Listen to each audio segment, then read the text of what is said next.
aku Raden Ajeng di YouTube channel aku. Nah, guys, jadi di sini di video kali ini aku bakal ngebahas tentang sejarah percintaan. Aku jomblo kok malah ngebahas percintaan gitu ya. Oke, guys, jadi nanti di video kali ini aku bakal ngebahas tentang sejarah kebidanan, sejarah pendidikan kebidanan yang ada di Indonesia. Pokoknya tonton sampai habis. Oke. Oh ya, jadi dulu itu aku gak berpikir kayak sejarah pendidikan kebidanan di Indonesia tuh bakal seribet ini. Bukan seribet ini ya, tapi apa ya, panjang gitu, prosesnya panjang. Ternyata panjang banget guys, tidak semudah itu Ferguson. Nah, di sini aku bakal ngejelasin tentang pengertian bidan itu sendiri. Aku jelasin pengertian bidan di Indonesia ya.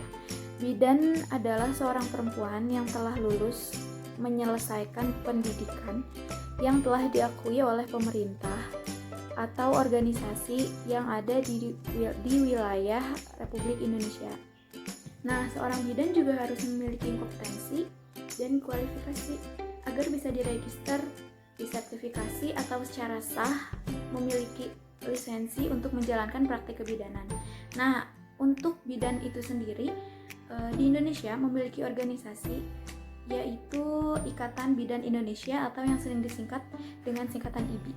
Oke, sekarang kita langsung masuk ke perkembangan pendidikan kebidanan di Indonesia.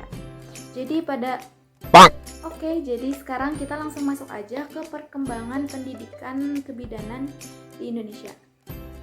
Nah, pada tahun 1851 telah dibuka pendidikan bidan bagi wanita pribumi di Batavia. Namun, pendidikan ini tidak berlangsung lama. Mengapa?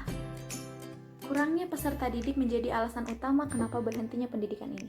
Namun, selang beberapa tahun dari situ, bukan beberapa tahun, ini tahunnya lama banget. Pada tahun 1902 telah dibuka kembali pendidikan bidan di Indonesia, tepatnya di Batavia. Pada tahun 1902 ternyata pendidikan bidan di Batavia ini kembali dibuka. 2 tahun selang dari situ, tepatnya pada tahun 1904, pendidikan bidan dibuka kembali, lebih tepatnya di kota Makassar. Nah, kedua lulusan tersebut harus mau ditempatkan di mana saja dengan tunjangan dari pemerintahan Belanda. Oke, kita loncat tahun. Pada tahun 1911 dan tahun 1912 telah dimulai pendidikan tenaga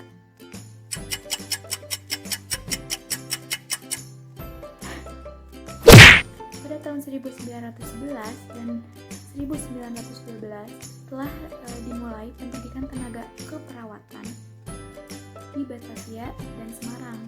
Nah, calon diterimanya itu bisa sampai 7 tahun. Pendidikan ini berlangsung selama 4 tahun, tapi ini hanya berlaku untuk laki-laki atau untuk pria saja. Nah, baru di tahun 1914 mulai diterima peserta didik wanita. Nah, jika lulus, maka bisa melanjutkan pendidikan kebidanan selama 2 tahun. Oke, lanjut. Pada tahun 1935 sampai 1938, pemerintah kolonial Belanda mendidik bidan dengan tingkat mulo atau SLTP bagian B. Nah, bersamaan juga dengan dibukanya di kota-kota besar, contohnya seperti di Jakarta dan di Semarang. Untuk bidan lulusan mulo disebut dengan bidan kelas 1. Sementara untuk bidan lulusan keperawatan disebut dengan bidan kelas 2. Pada tahun 1950 sampai 1953 dibuka pendidikan bidan dari lulusan SP. Nah, batas usia untuk pendidikan ini adalah minimal 17 tahun. Nah, pendidikan ini berlangsung selama 3 tahun. Nah, dibuka juga pendidikan untuk penjenang kesehatan atau pembantu bidan. Nah, si orang ini, pembantu bidan ini, adalah orang yang sudah lulus SMP dan minimal sudah 2 tahun belajar kebidanan dasar. Tapi sayangnya pendidikan ini sudah ditutup sejak tahun 1976. Oke, pada tahun 1952 dibuka juga ada namanya KTB, yaitu kursus tambahan bidan di kota Jogja. Di daerah istimewa ini dibuka KTB. Berlangsungnya selama 7-12 minggu. Tapi pada tahun 1960 KTB ini dipindahkan ke ibu kota, yaitu ke daerah Jakarta. Dan selanjutnya pada tahun 1967 kemudian KTB ini ditutup. Dan ternyata pada tahun 1954 itu sendiri telah dibuka pendidikan untuk guru bidan.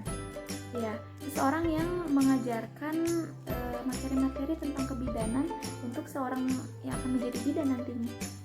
Awalnya lamanya pendidikan ini berlangsung selama 1 tahun, kemudian menjadi 2 tahun, dan kemudian menjadi 3 tahun. Pada tahun 1972, institusi ini dilebur menjadi SGP, yaitu Sekolah Guru Perawat. Pada tahun 1970 dibuka pendidikan bidan dari lulusan SPR, yaitu Sekolah Perawat. Nah, jika lebih dari 2 tahun, maka itu disebut sebagai lanjutan pendidikan kebidanan. Pada tahun 1974, di tahun ini terjadi penyederhanaan tenaga kesehatan non-sarjana. Pendidikan bidan ditutup, kemudian dibuka pendidikan SPK. Namun ini tidak berhasil. Nah, karena institusi pendidikan bidan sudah ditutup selama 10 tahun, yaitu pada tahun 1975 sampai 1984, maka di Indonesia tidak menghasilkan bidan. Namun, IBI atau Ikatan Bidan Indonesia masih tetap hidup. Oke, lanjut. Pada tahun 1981 dibuka pendidikan bidan diploma 1 untuk kesehatan ibu dan anak. Namun pendidikan ini tidak berlangsung lama, hanya berlangsung 1 tahun saja. Selang 4 tahun dari situ, tepatnya pada tahun 1985 dibuka PBB, bukan Persatuan Bangsa-Bangsa, tapi Program Bidan. Maksudnya program pendidikan bidan. Nah, ini berlaku untuk lulusan SPR dan SPK. Lamanya selama 1 tahun, khusus institusi yang mengirimnya. Tahun 1989 dibuka crash program untuk pendidikan bidan A secara nasional dengan status PNS golongan 2 dan ditempatkan di mana saja. Mulai tahun 1966 menjadi PTT. Kontrak selama 3 tahun dan boleh diperpanjang 2-3 tahun kemudian. Tahun 1933 akhirnya Oke, lanjut pada tahun 1933. Tapi ya emang benar lahirnya versi Bandung. Tapi di sini pada tahun 1933 itu dibuka juga PBBC untuk lulusan SMP dan berlangsung selama 6 semester di 11 provinsi. 11 provinsi tersebut adalah Aceh, Bengkulu, Maluku, Kalimantan Barat, Kalimantan Timur, Kalimantan Selatan, Sulawesi Selatan, Riau, NTT, dan Irian Jaya. Lagi ketinggalan Lampung. Di tahun 1994 sampai 1995 terjadi pendidikan bidan jarak jauh yang biasa disebut dengan distance learning di Jawa Barat, Jawa Tengah, dan Jawa Timur. Tahun 1995 sampai 1998, IBI bekerja sama dengan Mother Care untuk melakukan pelatihan dan review kepada bidan rumah sakit dan bidan desa di Kalimantan Selatan.